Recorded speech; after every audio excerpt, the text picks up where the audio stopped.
হল আমাৰ জেনাৰেল ব্যৱস্থা। এতিয়া যদি কোনোবাই ৰিচেকিং কৰিব বিচাৰে আমি লিংকটো 2 দিনৰ ভিতৰত খুলি দিম। তেওঁলোকৰ এনসাৰ স্ক্ৰিপ্ট যদি কাৰোবাৰ আপত্তি আছে দ্যাট ৰিচেকিং অফ এফিডেভিট হৈ থাকিব। আৰু মাইগ্ৰেশ্যন হয় ছাত্ৰ-ছাত্ৰীসকল, তোমালোকৰ পৰীক্ষাৰ কিবা এটা ছাবজেক্টত তোমালোকে নম্বৰ কম পাইছা, তেতিয়াহ'লে তোমালোকে 2 এদিনৰ ভিতৰত আকৌ ৰিচেকিং কৰিব পাৰিবা।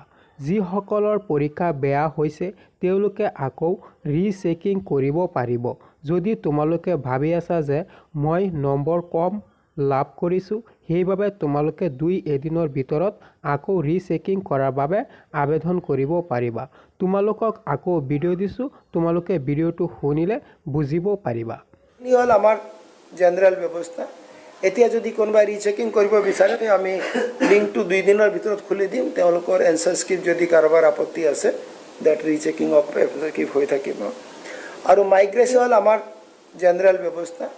এতিয়া যদি কোনোবাই ৰিচেকিং কৰিব বিচাৰে আমি লিংকটো 2 দিনৰ ভিতৰত খুলি দিম। তেওঁলোকৰ এনসাৰ স্ক্ৰিপ্ট যদি কাৰোবাৰ আপত্তি আছে দ্যাট ৰিচেকিং অফ এফিডেভিট হৈ থাকিব। আৰু